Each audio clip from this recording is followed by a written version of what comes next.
Previously on the L Word. Hi, Vice President Biden. My name is Naveed. Hi. I am from San Mateo, California, and thank you so much for allowing me to participate in this town hall with you. I'm right now thinking about that. She describes Trump's penis as, quote, smaller than average, but, quote, not freakishly small. The blind monks in the catacombs guard the stone. Please be discreet and don't bother the other monks. What can this peaceful monk do for you, stranger? It's a little hard on your social life. Makes traveling quite difficult. Dull as hell. I lay there, annoyed that I was getting effed by a guy with Yeti pubes and a dick like the mushroom character in Mario Kart. You are making Republican talking points right now in this room. People of Earth, how are you?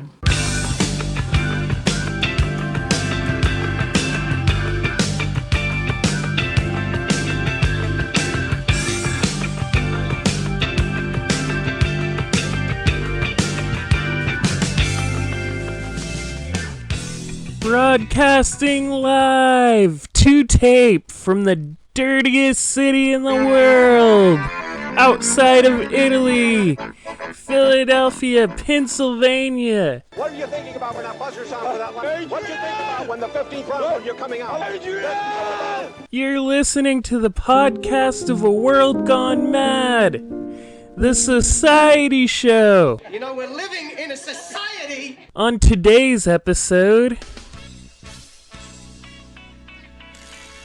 an American private military company attempted a raid against Venezuela with Venezuelan dissidents and ex-military who live in Colombia. Venezuela is the kind of place you should go to war with because they have lots of oil, and we'll take that. The raid failed immediately with 8 dissidents killed and 17 people captured, including 2 American mercenaries. You're a waste. You're a waste. In Kabul, Afghanistan, 24 people were killed by gunmen in a maternity ward, including babies and pregnant women in a primarily Shia district. Around the same time, a suicide bomber attacked a funeral in Nangarhar, Afghanistan, killing 40 others.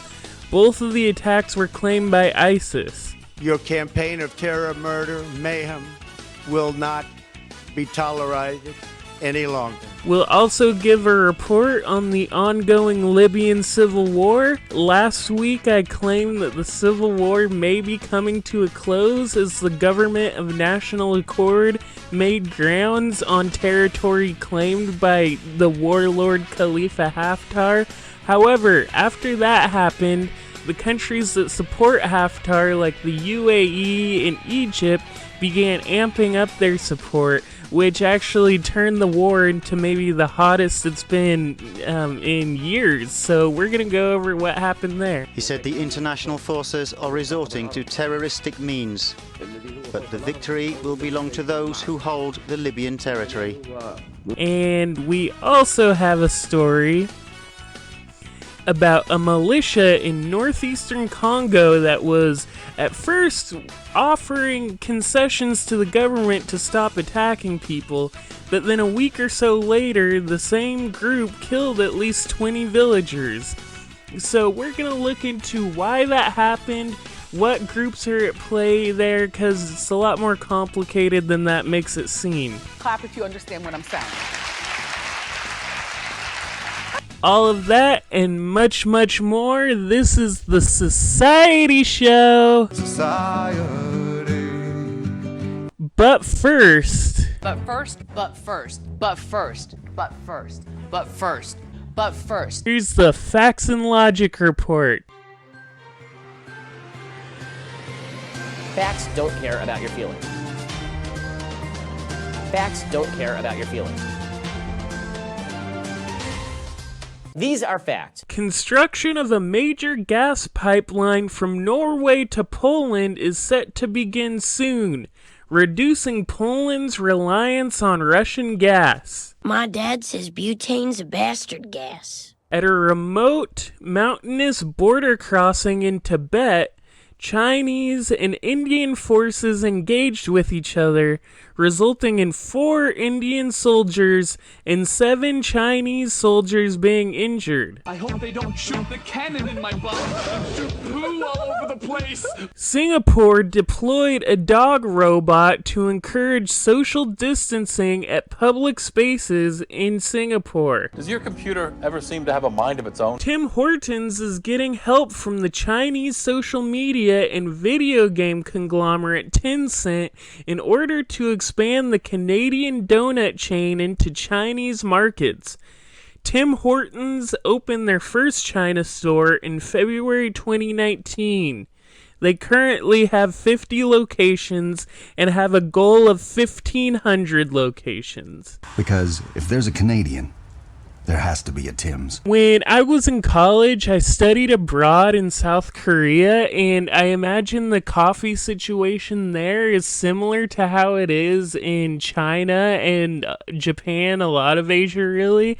But the coffee shop culture there that in East Asia that Tim Hortons is trying to integrate itself into is very crucial, and it's a lot different than it is in the US.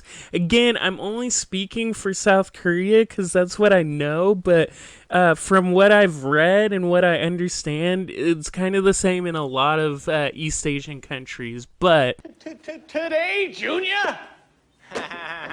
the way they handle coffee there is, so say you're in a district, a neighborhood around a university, there will be dozens of coffee shops. It's like a little area that is just full of them. And it's not like in the US where a coffee shop is, like, say you go to your neighborhood coffee shop, it might have 12 to 20 seats if it's big. If you live in a city like New York, it may have like 8 seats, 6 seats, and you can't really hang out there.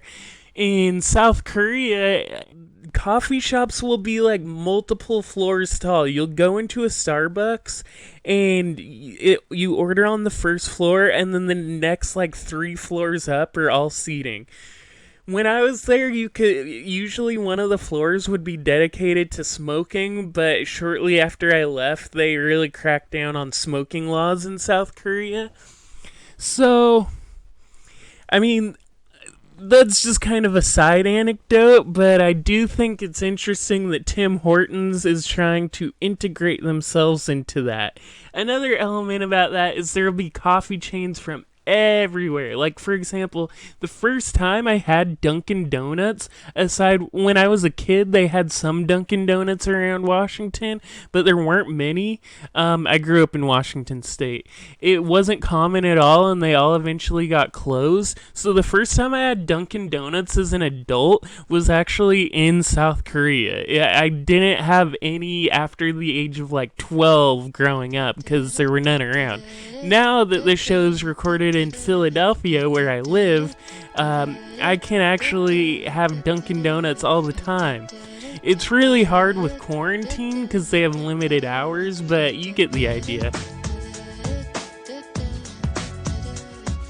An Iranian warship was hit by a missile in a training accident, killing 19 sailors. Did I do that?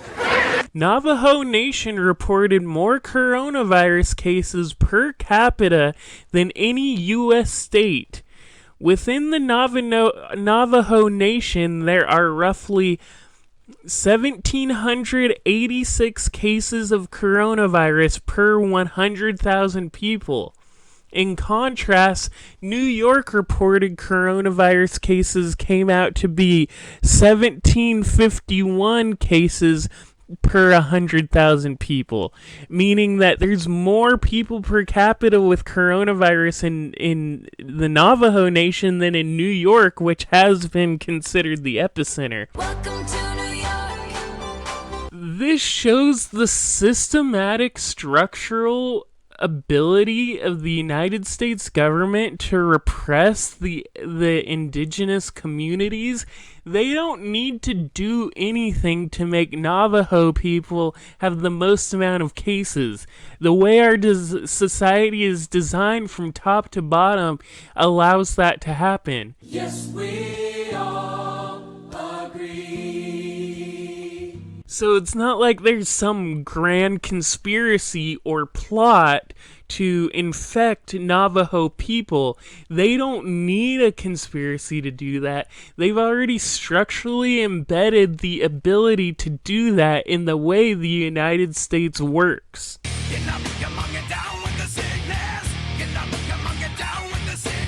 Saudi Arabia is tripling its taxes on basic goods, raising them to 15%. Another day, another dollar, huh, Norm? 50 cents after taxes. And cutting spending on major projects by around $26 billion. This austerity gesture is unique to Saudi Arabia. It's not very common for Saudi Arabia to use very British, I guess, very European conservative methods of austerity. What do you want, Breton trash? And it's part of Saudi Arabia's effort to deal with coronavirus and also to deal with the low oil prices that they actually created themselves. So what happened with the oil market is the Saudi Arabia flooded the market with their super cheap oil in order to make more money. It's all about the money. It's all about the dum dum da da dum dum. I don't think it's funny. Everyone would buy their oil. Then other countries would also have to lower their prices to compete with Saudi oil. And Russia was not okay with that, so Russia started making more oil to kind of like counteract whatever Saudi Arabia was doing. So in other words, the reason they're increasing the taxes is because of a total trade issue that Saudi Arabia caused themselves. And then they're passing that off on a tripling of taxes to common people. That is insane. The common people of Saudi Arabia are paying for Saudi Arabia trying to price gouge the world. They almost seem to make up laws just for charging fines. The EU had a teleconference to raise $8 billion for coronavirus vaccine research from around the world. However, the U.S. government refused to participate, and Trump administration officials said they were working on their own vaccine research. That's okay. We're just going to tariff your nation. We're going to tariff you. Either you're going to agree or not. Presumably, they're doing this so they can profit off of it before a free option is made available. The U.S., more than any other country, is fueled purely by money. All countries are, because capitalism is their primary mode of production. But in the U.S., you can't even imagine an incentive besides money. You can't think about doing something for the greater good of humanity. You can't think of holding any other paradigm to measure success. It's all money. And the reason the U.S. is doing this is because they want to turn the vaccine into something they can profit off of. Which is just absolutely sick. It's actually sick. And when the U.S. accuses countries like China of potentially trying to get the vaccine first or to steal information from the U.S. to make a vaccine, what they're really saying is these people don't want to profit off of it, and we do, so we have to make sure we get it first so we can profit off of it. It's all about the money. It's all about the dum dum da da dum dum. I don't think it's funny. Donald Trump's choice for the Director of National Intelligence, John Ratcliffe, follows several QAnon accounts on Twitter. Even before this was known, Oregon Senator Ron Wyden said, quote, "Congressman Ratcliffe is a partisan politician who spent the last 2 years promoting conspiracy theories in defense of Donald Trump," end quote. The Twitter accounts John Ratcliffe follows are strange, not only because they're QAnon and conspiracy accounts, but they're all really small and obscure. It seems like he's really into it, And he really picks and chooses which accounts he follows. It's not like he just happens to follow the biggest QAnon account and didn't really know much about it. He really digs in there. You getting that ass, Larry? You know what I mean? You getting that ass, Larry. That's what the fuck you do. Hungarian Prime Minister Viktor Orban posted a map of Greater Hungary, which portrayed the much larger borders of the Kingdom of Hungary in World War I. Last week, the Romanian Senate rejected a draft law that would grant autonomy to certain parts of Transylvania where ethnic Hungarians live. President Klaus Iohannis accused opposition Social Democratic leader Marcel Cialacu, I hope I'm saying that right. I have trouble with Romanian names.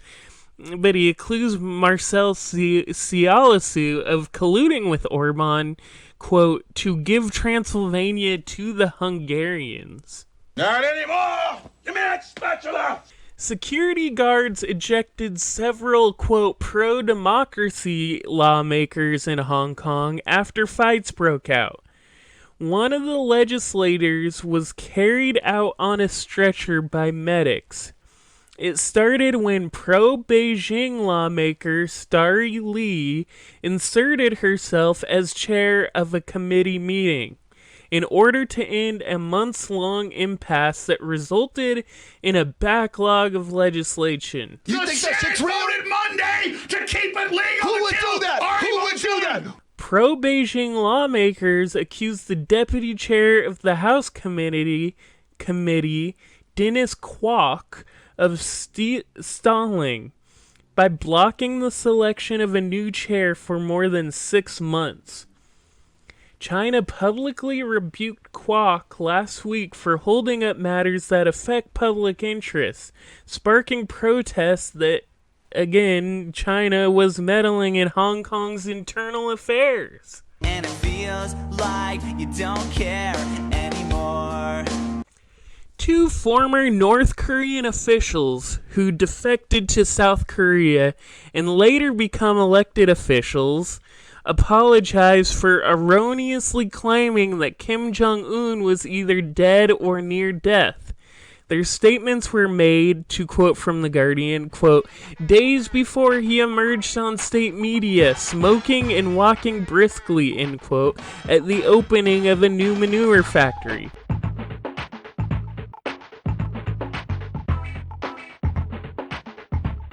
Shortly after his reappearance, gunfire from North Korean soldiers crossed the demilitarized zone, but South Korea believes it to be accidental. Attention all libtards. Farted and I had an accident in my pants. South Korea's most prominent nightclub district, the Itaewon neighborhood in Seoul, is the epicenter of a new round of coronavirus cases. 3 days after South Korea started relaxing social distancing measures. The mayor of Seoul ordered the shutdown of more than 2,100 bars and nightclubs. More than 50 cases have been linked to one single 29-year-old man who visited 5 nightclubs in the area. The local news media in South Korea has emphasized the fact that the 29-year-old is gay and was visiting gay clubs. This has caused a homophobic backlash regarding coronavirus in South Korea. My bum is on the cheese! Bum is on the cheese! If I get lucky, I'll get a disease! Bangladesh is still under coronavirus lockdowns, but garment factories have reopened. The garment industry in Bangladesh supplies some of the biggest clothing brands and are 84% of the country's total exports. The factories are only supposed to reopen if they use social distancing, face masks, general hygiene, etc., what you'd expect. But many factory workers are saying the only measure was hand wash stations in the entrance. There's still the same level of crowding in the factories, and the buses that bring them there are super crowded. Just a stranger Some workers reported people appearing visibly sick at work while management insisted they were okay. While there is still less than 10,000 cases and only 187 deaths in Bangladesh from coronavirus, they also have some of the lowest testing rates of any country, so it could obviously be potentially much, much higher than that. I think this story is a good opportunity to reflect on the invisible third world working class that's exploited the most but is not seen. Their labor enables America and the Western world to function. The evil doings of the United States. 84% of the country's total exports go to clothes, and those clothes are primarily worn by Westerners, or at least they're supplied to Western-based companies. And I think it's really important to realize that although there's labor issues like this going on in the U.S., especially with Amazon, where they take little precaution for their workers, people are getting sick and dying in Amazon factories, we should keep in mind that this type of thing happens all over the world, and in some countries it's just absolutely barbaric, totally just unconscionable working conditions. And I think any type of leftist political view needs to keep this in mind. That's not to say I'm a full-blown, Maoist third worldist, where basically Maoist third worldists believe that the true class division in a globalized colonial world is between the first world developed nations and the third world non-developed nations. And what needs to happen is for the third world to unite to overthrow the first world. And they believe that because they believe that is the primary class schism that conflict revolves around. And in a way, I definitely think that's true. We need third world labor to enable first world lifestyles. And we don't think about that because we don't see the laborers. But at the same time, it is obviously much more complex than that. For example, there are plenty of people in places like Bangladesh who personally profit off of the clothes continue to be made. Do you think Bangladeshi politicians don't benefit from the clothing industry, which makes up 84% of their exports, working, even though it's really dangerous health position to put them in? Of course they benefit from it, or else they wouldn't try to do it. This is actually law. The people working in the factory aren't being forced to against law. They are incentivized to do it by the Bangladeshi government. The point being, there's a lot of complicated stuff here, but at the same time, you really ought to keep in mind that this type of stuff is happening. It happens more than I'd like to admit. As inflation grows in Iran due to American sanctions, the Iranian government will switch currencies from the rial to a new currency called the toman. One toman will be the equivalent of 10,000 rials. An interesting fact about that is toman was also the name of the currency started in 1256 during the Ilkhanate, the part of the Mongol Empire that included Iran, Azerbaijan, most of Turkey, and more. That's history right there, you understand? In South Syria, 9 police officers were abducted and killed. The killings occurred in a town called Muzayreb in Dara province. Dara province is near the Jordan border and was heavily involved in the Syrian Civil War, especially the civil uprising phase. In 2011, people protested the arrests of anti-Assad vandals there, as well as other social complaints. In 2012, the Syrian army engaged with the Free Syrian Army there. The past 8 years, there's been protracted warfare in the area. In 2019, the Syrian army clashed with the Free Syrian Army again, which was by then functioning as a militia for Turkish interests. And now, in 2020, more Free Syrian Army rebels are clashing with the Syrian army in Dara again, on the opposite side of the country. As far as I know, George, first-degree murder is illegal in every country in the world. These 9 police officers being abducted and killed is very likely part of the clashes happening in the area.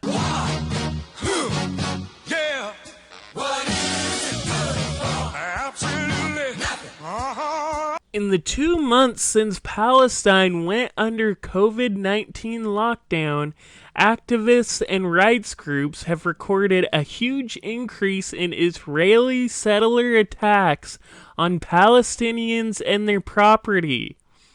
In an April report, Israeli human rights group B'Tselem recorded 23 settler attacks against Palestinians in the first 3 weeks of April, and 23 attacks during March. In contrast, there were 12 reported attacks in February and 11 in January. B'Tselem said the attacks have been physical, involving the torching of Palestinian cars, theft of livestock, and destruction of trees. May Allah awaken the people and help them to see the evil doings of Israel and the United States. In April 2019, the 20-year presidency of Omar al-Bashir came to an end from a coup d'etat. Last chance to use the power of coup d'etat.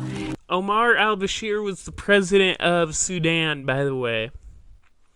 He originally gained power in a military coup in 1989, so yeah, that's 20 years exactly. And he was similarly deposed in a military coup in response to mass protest movements against him. Once Bashir was overthrown, protests continued because the military refused to give up power. So think about the way power has changed hand in Sudan since 1989. Omar al-Bashir overthrew the government with the military. 20 years later, the government was overthrown by the military. The military did not want to give up power, so protests continued. So that was back in 2019. So let's see what happened since then. By August 2019, the military dictatorship, responding to the continuing protests, gave power to the 11-member Sovereignty Council, which will oversee the government transition and will retain power until November 2022. So it's basically a council of 11 people who were given power by the military, said, you have power for the next 2 years, figure out what to do until then and how we're going to hold elections. Just do it! But the really interesting thing about that is 5 of the 11 council members are themselves military members. In fact, I don't have his name here, but the general of the Sudanese military is the head of the Sovereignty Council. This story kind of bubbled up in American news a little bit, although it's not the type of American news that Americans follow, because it doesn't have to do with Russia interfering with our elections or how there's a Cheeto in the White House, but Sudan appointed its first ambassador to the U.S. in more than 20 years, which coincides with Omar al-Bashir's presidency, obviously. So what we can gather from that is al-Bashir probably is not a super fond of U.S. type of guy. Death to America. In April, so now we're fast forwarding a bit. In April of this year, supporters of Omar al-Bashir infiltrated the square in front of the army headquarters in Khartoum, the capital of Sudan. The rally called for the army to intervene and remove the civilian government again. This was the first time the protesters had reached the army's central command area since the June before, when a sit-in protest was bloodily dispersed. Some people believe that factions in the army may repeat the overthrow of Bashir. However, the military, although not a majority, is still the largest voting bloc, protecting their specific interests.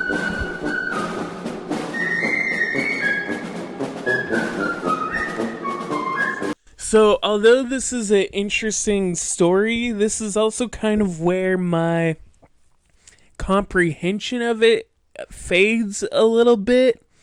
Because, like I said, the Sovereignty Council has 5 members of the military out of 11 people. Now, obviously, that's not a majority, but at the same time, the other people who make the council, it's like, well, they got one guy who's like a Ba'ath, like, you know, the Ba'ath Party, the Pan-Arab Socialists or whatever. They got like 1 or 2 other guys with other interests, blah, blah, blah. By far the largest voting bloc in the Sovereignty Council is the military, so I'm a little confused why there's pressure for another military coup when that is the truth of the matter. So I'll keep an eye on that, because this kind of cycle of, it seems almost like the cycle of military coups in Sudan has been almost replicated so much that it's systemized, it's part of the structure of their state, and they know that something's wrong, but they also feel like that's the only way to do something about it. I could see that being true. Manifest the truth, bro! It is an interesting story, and I'll keep my eyes on that for future episodes.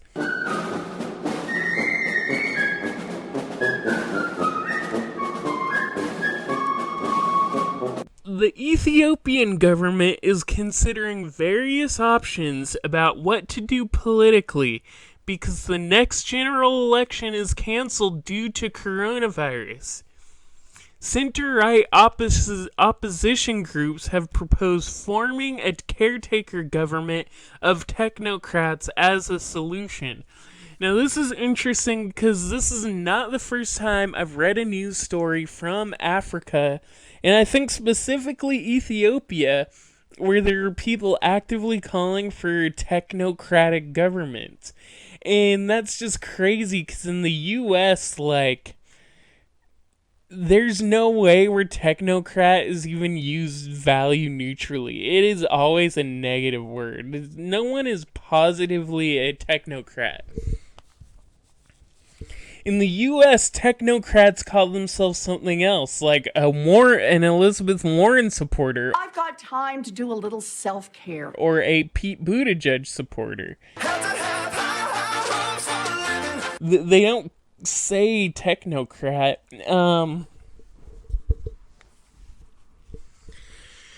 But at the same time, honestly, the U.S. is moving closer and closer to what the Ethiopian opposition is actively advocating for, which is appointing technocrats to positions of power.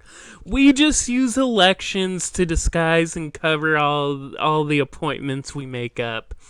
We don't bring it up as an actual mode of possibility, like appointing technocrats, but at the same time, that is what the U.S. government does. So in that sense, I totally respect Ethiopia for just being like, you know what, we're skipping the election, let's just appoint a caretaker government of technocrats.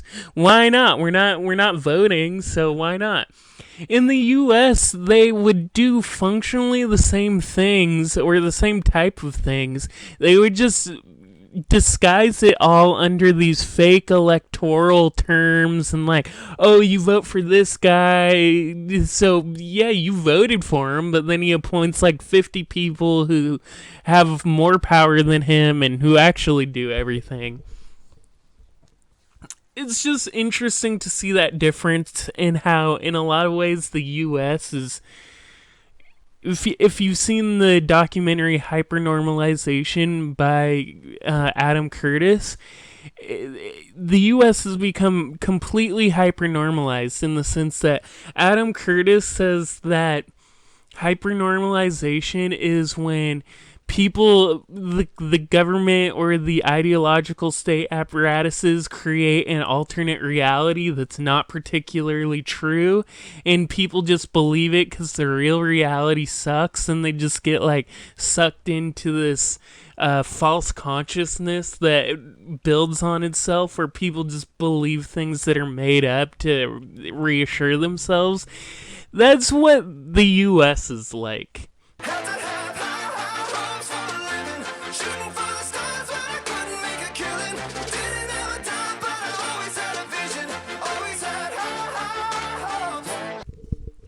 Moving on to a story from Mozambique. An Islamist insurgency is attempting to seize Mozambique. Ansar al-Sunna, an ISIS-affiliated group in the northwestern Mozambique province of Cabo Delgado, has escalated their insurgency on the majority Christian country. Ansar al-Sunna has also tried a new tactic where instead of raiding, killing, and looting villages overnight, they've now tried to raid villages more gracefully, spending the day occupying the village, conversing with locals, and making true ideological and political gestures to the locals, which, while coincidingly, they're just escalating their siege, their advance. So that combination of things could give them a lot of regional power. I might come back with some special power. And for the last story, before I get into some bigger stories, although I do have a lot to say about this as well, a militia in northeastern Congo was at first offering concessions to the government to stop attacking people, but then a week or so later killed at least 20 villagers. The militia is associated with a small political party called the Coalition of Congolese Democrats, or CODECO. Last episode, I talked about a political cult in Congo called Bundu dia Congo, and I wanted to follow up with another factional struggle going on in Congo. Causing confusion, disturbing the peace. It's not an illusion, we run in the streets. Bundu dia Congo is located around the capital, which is in the far southwest corner of the country, Kinshasa. The Congo ethnicity is, that's where they're from. They're around the west coast of Central Africa, on the Atlantic. They don't really go into the interior that much, even though Congo as a country goes deep into the interior of Africa. So meanwhile, that's happening with them in southwestern Africa. But this story's in northeastern Congo. CODECO is made up of what's called the Lendu ethnic group, and Lendus are most well known to geopolitics, probably because of their role in the Second Congo War. At least when I googled them, that's what most things about them came up about. So Lendus are farmers, and historically farmers, and the Hema people who live in the same area are herders, so they've had this kind of agricultural versus pastoral tension for a long time. These groups were in armed conflict as part of the Second Congo War. And although the war ended in 2003, there's really been low-level conflict between them ever since. A big part of their conflict is rooted in colonialism, because the Belgian colonists saw the Hema people as more civilized and loyal than other nearby ethnic groups. Because of this, Hema people dominate local politics to this day. The leader of CODECO and its militia, Ngabu Ngawi Olivier, said in a statement to Reuters, quote, "We are a peaceful sect and war does not benefit us. We took up arms to protect ourselves against attacks by the army and other religious communities on our followers. But now I think it is no longer important to continue killing civilians or attacking the army," end quote. And I will say, he brings up the religious aspect. I can't find much reporting on the religious background of the Lendu.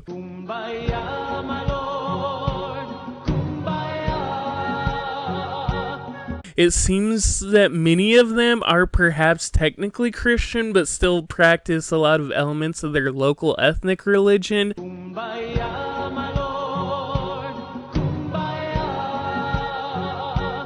Let's be clear, even though this guy who made the statement, Ngabu Ngawe Olivier, is the supposed leader of CODECO, offering to lay down their weapons in the beginning of May, a large raid of a Hema village happened by the middle of May.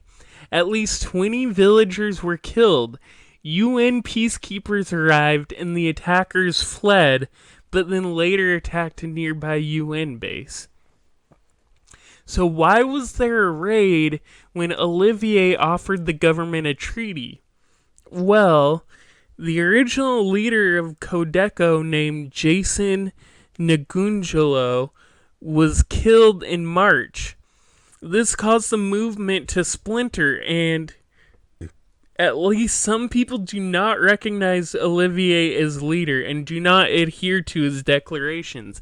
In fact, seemingly nothing has changed since Olivier made that statement. So who knows who is actually beholden to him? It's not clear. Facts don't care about your feelings. Facts don't care about your feelings. These are facts. And that's the Facts and Logic report. Even though normally I spend that time reading headlines, I went on a few detours, but I do have three other stories to get to that are a little more substantial. Hey, where's the beef? I just want to say that typically I have a segment at the end of the show called The State of the State. State of the State. Where I give some type of analysis of political theory or any type of higher level, more abstract analysis. Today I'm not doing that because I just found too many stories I wanted to talk about on this show. So, the first will be a Libyan Civil War report.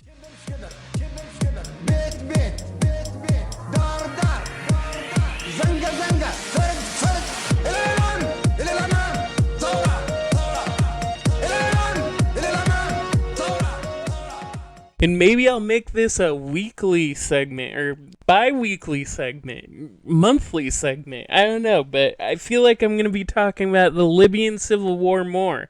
So, last Tuesday, Turkey accused Greece, Cyprus, Egypt, France, and the United Arab Emirates of forming a, quote, alliance of evil, after they issued a joint declaration denouncing Turkey's policies in the Mediterranean and Libya.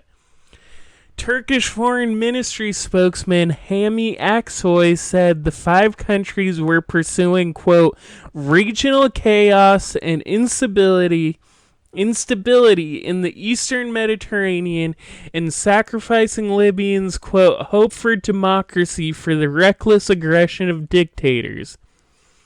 Greece and Cyprus are mainly raising the concern about Turkey because, since Turkey doesn't acknowledge Cyprus as an independent country, they have been attempting to drill in Cyprus's maritime zones. Egypt and UAE denounced Turkey because they want Khalifa Haftar to have power in Libya, while Turkey wants to keep the UN-recognized government of national accord in power. France is the most peculiar one, because France would prefer Haftar in power because, according to Turkey at least, France would get more oil from Haftar, and I totally believe that. It makes sense to me. However, the UN recognizes the GNA, the Government of National Accord. NATO ostensibly supports the GNA, and this makes France's intentions a lot harder to understand than Egypt or UAE. But let's take a step back. What led Turkey to boldly call these countries an alliance of evil?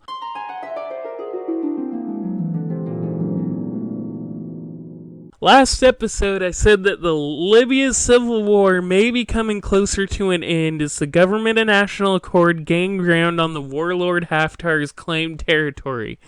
Now that seems less true than ever as more countries try to both overtly and covertly support both factions in the Civil War.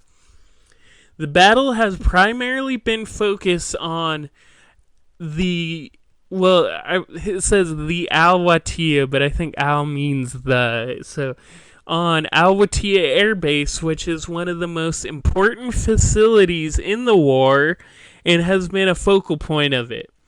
The air base was seized by Haftar and was his primary base in western Libya, while most of his claimed territory is in eastern Libya. Haftar's April 2019 attack on Tripoli was launched from Al-Watiya Air Base. Just so keep that in mind when I go over this timeline of what's happened in the last month, because it's kind of the crucial part of the story. So yeah, here's the timeline of the last month or so in the Libyan Civil War. In the middle of April, GNA forces seized 2 cities controlled by Haftar. That's cool. Okay. Meanwhile, the United Arab Emirates purchased an Israeli-made missile system for Haftar to counter drones that Turkey was giving the GNA. 2 UAE-based companies shipped about 11,000 tons of jet fuel to eastern Libya, which was a major violation of the international arms embargo. Haftar's eastern base forces announced that they will cease fire for Ramadan, especially after losing ground. The GNA rejected the ceasefire because they were on a roll.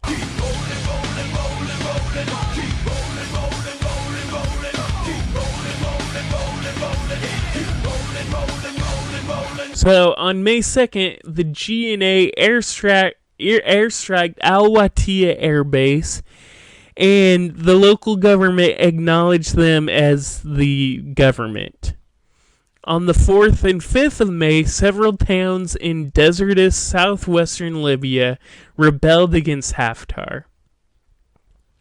On May 7th, in Tripoli, as the dominoes were falling, the areas around the embassies of Turkey and Italy were shelled by Haftar's forces. Tripoli is the center of the GNA government, whereas Benghazi, on the western part of the country, is the center of Haftar's government. Turkey is the primary country supporting the GNA, as you probably gathered. But, so Haftar also, he shelled the area around the embassy of Turkey and Italy for specific reasons, because Italy is also the only European country diplomatically supporting the GNA, independent of just general European Union support. So, ostensibly, the whole European Union supporting the GNA, but the thing with France, that's obviously not true, and Italy's the only one who's doing it independently of the EU. When this shelling happened, Turkey warned that it, quote, will deem Haftar's forces legitimate targets, end quote, if Haftar continued. Haftar's forces also attacked Matiga Airport, which Turkey characterized as a war crime, along with shelling Tripoli. Stop! You violated the law. Now, Now that Turkey is supplying the GNA with highly effective drones, supporters of Haftar like UAE, Egypt, and Russia feel the pressure to support more. Conversely, NATO has said they're increasingly more likely to offer support to the GNA. All of this really signals the war in Libya will likely continue to heat up. Latino heat. And as I wrap up, you notice I said that, Turkey is supplying GNA with drones, so the supporters of Haftar like UAE, Egypt, and Russia are feeling the pressure to support him more. I want to draw attention to that because when Turkey condemned 5 countries of forming an alliance of evil, you may have noticed Russia wasn't one of those 5 countries I mentioned. Russia hates Russia, Putin, Russian. But Russia is one of the biggest supporters of Haftar. I think there's some interesting stuff there, so I'm going to go into the broader geopolitical stuff with the Libyan Civil War on the show soon. Like, why there's just so many strange bedfellows in what government is being supported and why.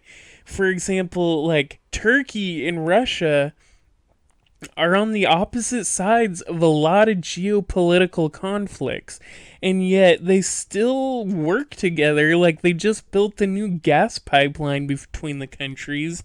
They don't ever really particularly condemn the other country, but they're fighting opposite of each other all the time. Another example is the Syrian Civil War. Turkey supports the Free Syrian Army and like groups of rebels, and Russia obviously supports Syria. So that'll be something I want to look into more, especially in the context of the Libyan Civil War.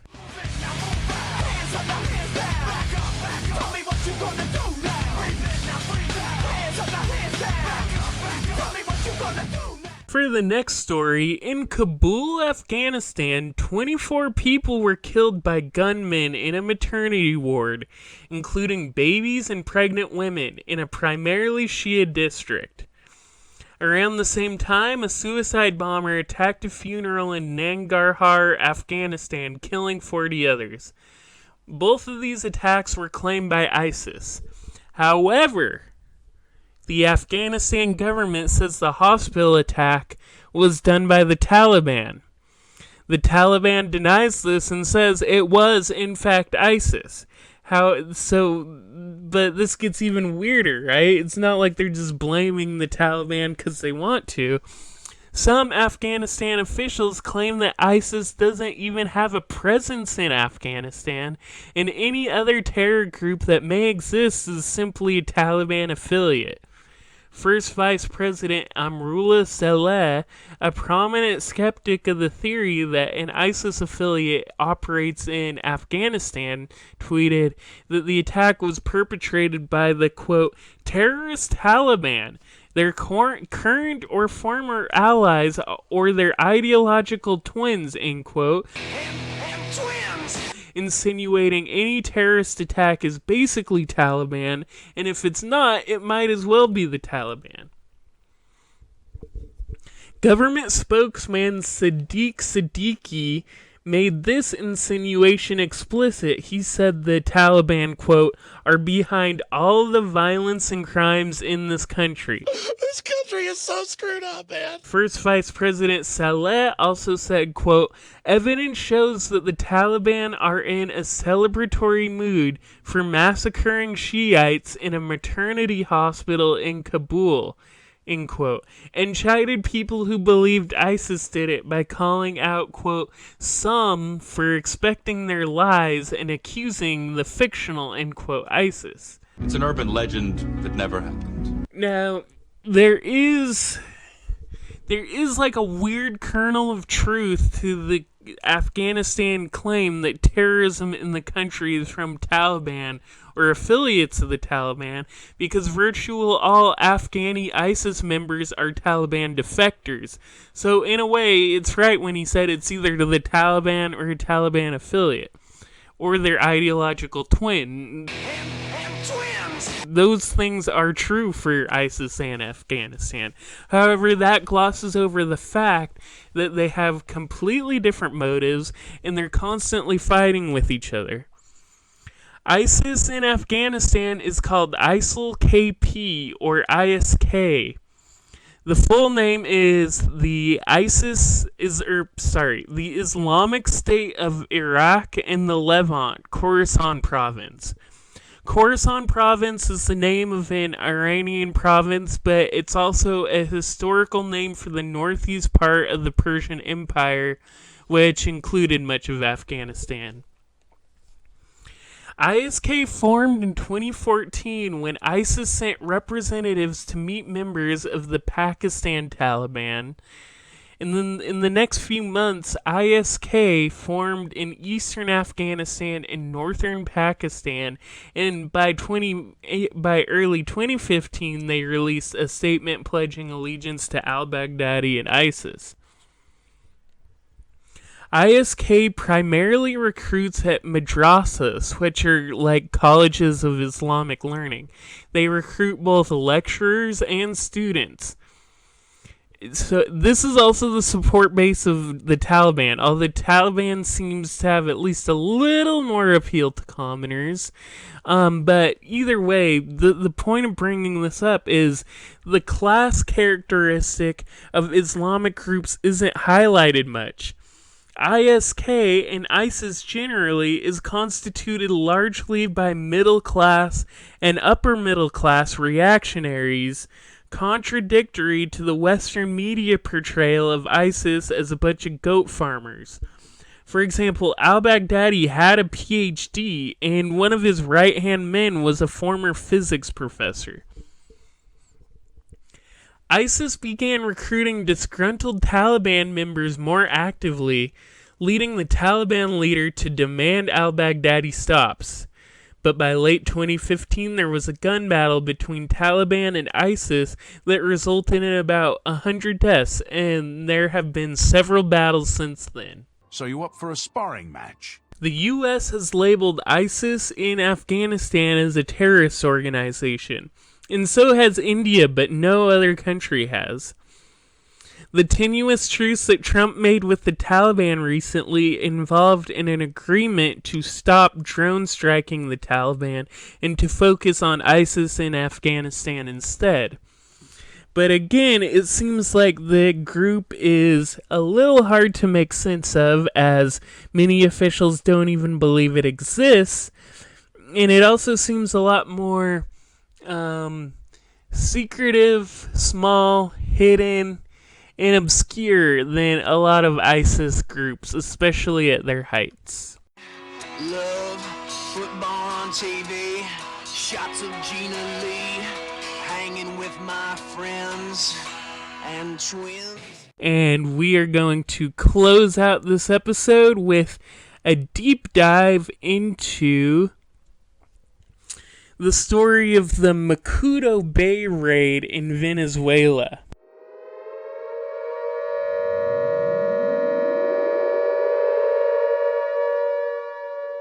An American private military company called Silver Corps USA attempted a raid against Venezuela with Venezuelan dissidents and ex-military who live in Colombia. The raid failed basically immediately, with 8 dissidents killed and 17 people captured, including 2 American mercenaries. Venezuelan authorities detained 2 U.S. citizens for a failed attempted raid of the country. Did I do that? The mercenaries worked with a French-Canadian and U.S. military veteran named Jordan Goudreau in a private military company that was called Silver Corps, like I said. They were involved in a plot that Maduro said was coordinated with the U.S. government to enter Venezuela by boat from Colombia, which they did. The first boat arrived before the second, and the people on the first boat engaged in gunfire, which is when most or all of the dissidents were killed. The second boat was then intercepted at sea. I'm on a boat. I'm on a boat. Everybody look at me 'cause I'm sailing on a boat. The raid was planned by, like I said, Silver Corps USA founder Jordan Goudreau and a former Venezuelan major general named Cliver Alcala Cardones, who I'll call Alcala throughout the rest of this segment. He won't come up for a minute, but until a little bit later, but he was major general until he defected in 2013 and went to Colombia to bring together other defectors who fled the Bolivarian Revolution. So we'll get back to Alcala in a minute, but I'm going to focus on Goudreau for now. Jordan Goudreau served in the Canadian Armed Forces starting around 1998. Then he moved to Washington, D.C. and enlisted in the United States Army a few months before 9/11. Today, there was a terrorist attack, okay? He founded Silver Corps USA in 2018 and has provided security at rallies for Donald Trump. So many great movies. In February 2019, Silver Corps provided security services at Venezuela A Live, the concert funded by the capitalist D-bag Richard Branson. What do you want, Breton trash? On the Tienditas Bridge, which connects Colombia and Venezuela. Keith Schiller, who's Donald Trump's longtime director of security, brought Goudreau to a fundraising event in D.C. about security in Venezuela. Guaido's director of humanitarian aid was also there. The director of humanitarian aid later introduced Goudreau to the former Major General Alcala, mentioned earlier at a conference in Bogota. Now, I'm reading stuff for a little bit, but I just want to interject now. People have been focusing on how Goudreau's kind of a dipshit, and he is. I mean, it's funny how he's a French Canadian, too. I mean, it's just sad. It's so sad when Canadians become patriotic Americans. It's like, that's embarrassing, bro. You were from the better country, and then you moved here to join our freaking imperialist military. I bring this up a lot, but about 30,000 U.S. soldiers left the went to Canada to dodge the draft during the Vietnam War, and conversely 30,000 Canadians volunteered for the U.S. military during the Vietnam War. That is so embarrassing, bro. But yeah, so people have been focusing on Goudreau because he is kind of a dipshit, but this guy, Major General Alcala, I think he's even more of a dipshit, honestly, and I'll get into that, but by May 2019, Keith Schiller and Goudreau met with Juan Guaido officials in Miami, where Goudreau suggested providing security for Guaido officials. At this point, Schiller and presumably the entire Trump campaign supposedly broke off ties to Goudreau. So the Trump campaign is claiming the last they interacted with Goudreau or Silver Corps about anything related to Venezuela was May of 2019. That might be true, but there was certainly U.S. money reaching this group, whether directly or indirectly. I mean, they had a ton of weaponry. The U.S. gives a ton of money to Juan Guaido, and we know Guaido was giving Silver Corps a bunch of money, so it's not really the end of U.S. involvement, but maybe it is the end of direct, formal, person-to-person involvement. So, meanwhile, while Goudreau was doing that with the U.S. government, Major General Alcala met with Colombian intelligence and asked for permission to invade Venezuela. He told them Goudreau is a former CIA agent.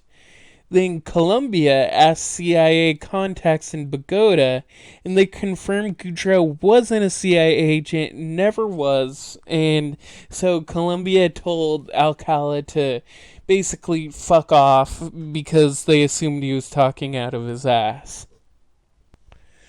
By June 2019, a retired U.S. Navy SEAL named Ephraim Matos met with Major General Alcala and his military and saw they were supplied with necessary materials. They had a ton of weaponry. He was like surveying what weaponry they had and what supplies they had. All of that. However, Matos claims that the Venezuelan dissidents were under the impression they were being helped by the U.S. government directly. So maybe Goudreau and or Alcala was telling them that, but that wasn't really true. It's a made-up tale. By August 2019, Maduro was fully aware of the plan and made it public. So that was a long time ago Maduro knew about this. Meanwhile, that same month, August 2019, Guaido and his strategist, a little worm-like man named J.J. Rendon, formed the, quote, Strategic Committee as a committee to overthrow Maduro. J.J. Rendon reached out to groups about overthrowing Maduro at this time and eventually settled on Goudreau and Silvercore. So fast forward a little bit, because that's some backstory, but this is where it gets interesting, and this is part of the story that not many people are highlighting. The U.S. Drug Enforcement Administration, also known as the DEA, told Colombia about a shipment of guns and military equipment because the DEA believed the equipment was being shipped to leftist guerrillas or leftist groups. They probably meant FARC, which is like the left-wing group of Colombia, left-wing militia. However, the shipment was headed to the Venezuelan dissidents led by Alcala and Silvercourt.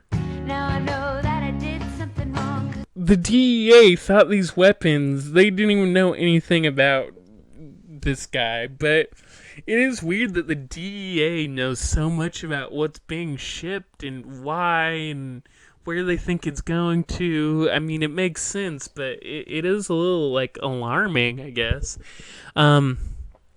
So 3 days after this incident, two things happened. The first is that Donald Trump declared Maduro a narco-terrorist and put a bounty on his head. So this was likely a reaction to the weaponry that the DEA thought was going to leftist groups, when it was really going to like a U.S. affiliated militia. And the second thing that happened on the same day is Alcala announced his responsibility for a military intervention against Maduro and claimed he signed an agreement to do so with the U.S., Colombia, and Guaido.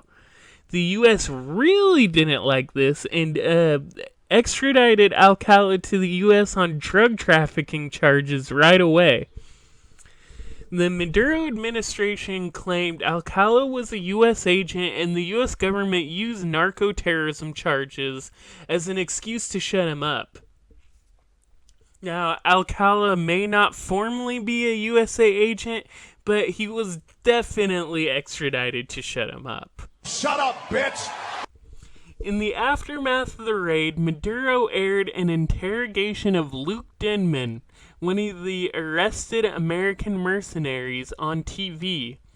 In it, Denman claims the plan was to seize Simón Bolívar Airport, then fly Maduro to the U.S. A document was revealed to show that both Jordan Goudreau and Juan Guaido signed the same document, showing a higher level of cooperation between the two groups than they lead us to believe. Now, let's get into reactions, because I don't have much more to say about this story, but domestically in Venezuela, the reaction has been universally negative. Not only did the Maduro administration denounce it, obviously, but most of the opposition to Maduro did too. Several opposition officials insisted that Guaido fire anyone who may be connected to the group, and said that using mercenaries to overthrow the government makes the opposition look bad, which, I mean, it does. J.J. Rendon, the little twerp that I mentioned earlier, resigned, as well as one other guy, and they were both patsies / fall guys to take the blame for something much bigger than them. The U.S. has denied any connection to the attempted raid, and I think the U.S. wasn't involved in any of the technical military type stuff, but if they surely were involved indirectly. I don't know what more to say about that.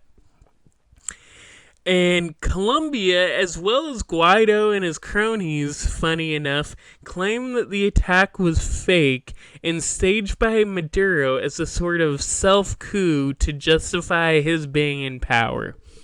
Which is just, that's a hilarious explanation. Hilariously untrue. False flag operations, if you go through history, happen all the time before these wars. But, that about wraps up this episode. I baked you a pie. Oh boy, what flavor? Pie. Dad, I'm hungry. I'm hungry, I'm Dad. Why did you name me this way? Why? Like I said, there was no state of the state this episode because I just didn't have much to say, and there are a lot of news stories I wanted to talk about. But thank you for listening to the Society Show. We actually have a new Twitter account that I haven't used much yet, but by the time this episode is up and listenable, the Twitter account should be more set up better. It is at society_show. So follow that on Twitter if you're interested.